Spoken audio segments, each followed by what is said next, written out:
Hey everyone, it's JT from Work It Daily, and I thought I would jump on today because I'm getting an overwhelming number of emails and messages on all social media platforms from people who are struggling to land remote jobs. The good news is that remote jobs are on the rise. Lots of companies are realizing the cost benefits of hiring remote workers and the way they can save in operations, but also what a lot of you don't realize is that it has opened up a world of talent to them. See, when you used to make people go into an office, you were limited to who was physically in the area. So if you think it was, tough and competitive to get a job when you were going to physical offices, please understand that the difficulty of getting a remote job just magnified by 100 because you're not competing with people in a zip code. You're competing with people all over the globe.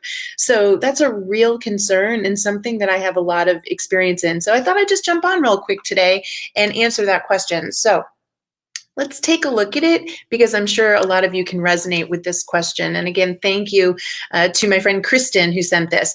I've been watching your videos. Thank you, Kristen. And really like the Tell Me About Yourself video. I'm glad. That's a super important question for you to answer. I was curious if you had any advice for job seekers looking for remote roles. My current position made us come back to the office, and I'm looking to find that work-life balance again in my life. I'm up against hundreds of other HR professionals looking for remote work. I do tailor my resume based on the position and always reach out to either the job poster or the HR individuals within that company to follow up. Just curious if you have any other people struggling with this or have any advice through that process to land that remote job. So again, I really appreciate Kristen sharing that with us today. I have lots of advice. When don't I, folks, right? Come on, it's me. I've been at this 20 years now. So here's the thing. Everybody is doing that exact same approach, Kristen. They are not only applying online, but then they are trying to get to HR or recruiting directly. So if you know what that feels like, it doesn't feel good. It's one thing when it's a really tight labor market and you just are looking for referrals and trying to get people to reach out to you. It's another when everybody's brother's mother's sister is introducing someone to HR and recruiting to try to get that edge. So I actually don't suggest that you try to reach out to HR and recruiting when you're competing for these remote jobs, folks. I know that sounds crazy, but hear me out. First of all, let me help you understand something. If you aren't one of the first 25 applicants, the likelihood that you're being seen is pretty small. So first thing you need to be doing is following the companies that have remote opportunities that you're interested in like crazy. I mean, on every social media channel, get every job alert you can, and be checking their own careers pages every single day because they're not always going to post these remote jobs everywhere. For starters, if they do, you have to be one of the first 25 people to apply, which means second tip, have your materials ready, not just the resume and your optimized LinkedIn profile, but you should actually have a customized cover letter in the wings, just waiting to send it to them, which leads to my second point about differentiation. Everybody is in such a rush to be the first 25, as I mentioned, that they tend to not send along documents that could help differentiate them. The document I'm talking about is known as a disruptive cover letter. And if you don't know what that is, please head on over to my YouTube channel and search it. It is a cover letter that gets them at hello and tells them why you feel deeply connected to the business, its mission, its customers, the work itself. You have to tell a story and you have to explain to them, hey, I get you. And that's how they're going to know out of the hundreds and at this point, thousands of candidates, you really have some skin in the game. You have what we call intrinsic motivation to do the job. And you have got to get that to them. So if you can get that through the application process and be one of the first 25, somebody's going to read that. You're going to increase the chances that you get called. Now, if we're not going to reach out to recruiting and HR, that doesn't mean I don't want you reaching out to people. Again, you should be following these companies that you want to work for, and you should be trying to connect with people who work there in the departments that you would be working in or interested in working in. And you do that through a customized connection request, and again, telling them why you self-identify with the company. If you can connect with people, it'll be great if they'd be willing to take a few minutes to get to know you. Most times they won't because they're too busy these days. But at least if you got 5 or 6 or 7 people to connect with you, think about what happens next. If I'm in, for example, LinkedIn, and I'm a recruiter, and you're one of the first 25 people to apply, and you write this really interesting cover letter, nobody else has sent one, and I look, what it will tell me is how many people you know at the company, how many connections you have at the company. So even if you haven't met these people, but you've got 4 or 5, 6 connections, you've now really improved the chances that I'm going to connect with you. So you have to be thinking about the strategic avenues of getting noticed today, folks, getting noticed online. And this is the way to do it. Now, I would also, besides that's the immediate game or the short-term game, the long-term game is to have a bucket list of remote companies that have remote jobs and be nurturing relationships with them, following them on social media, commenting on their social media, connecting with people in the organization, trying to get introductions to do informational interviews. This is how we establish connection and stand out in a sea of candidates. But that's the long-term strategy. The short-term strategies I just shared to recap, if you want to stand out, 1, try to be one of the first 25 people to apply. 2, have that disruptive cover letter ready to send so that you're different from the other 25 that just sent their resume in hopes of being seen. And 3, start connecting with people at the company that are not HR and recruiting in hopes that they will accept connections, and that will reflect when people are looking at your profile on sites like LinkedIn and see those connections there, okay? All right, great question, thank you. I'm gonna stay on for a couple more minutes. I'm gonna take 1 or 2 more questions. If you have a question, please put it in the chat. Start with the word question in all caps, followed by your question, and you may be the person whose question I answer. So first of all, while I'm doing that, big shout out to, let's see, Amar and Corey, Jill, James, thank you, Roberto, hello everyone, Maz, Karina, Sharon, Arshad, so many of you here today. This is wonderful. Good to see you here. Hey, Edgar. Wonderful, wonderful. Samuel, Hussein, Mohammed, Ed, wonderful.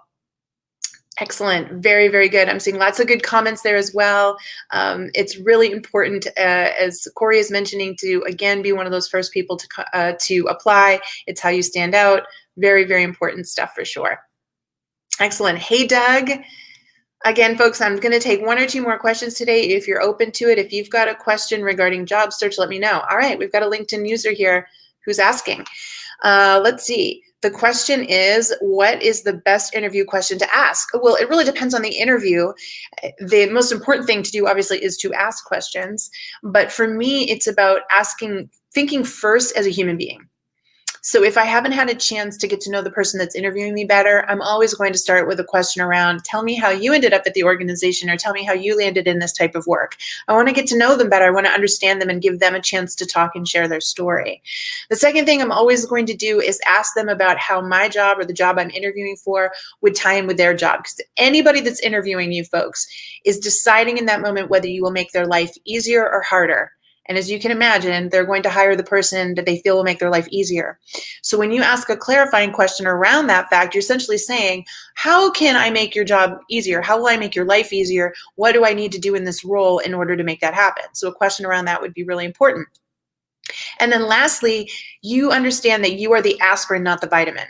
What that means is you're being hired to save or make the company enough money to justify the cost of you. You're being hired to solve a problem or alleviate a pain. You're not a nice to have, you're a must have. So asking a question around that will help them see that you get that you understand why you're here. So I might ask a third question around, tell me how this role is important to the success of the company, and what happens if this job isn't done successfully? How would it impact the company negatively?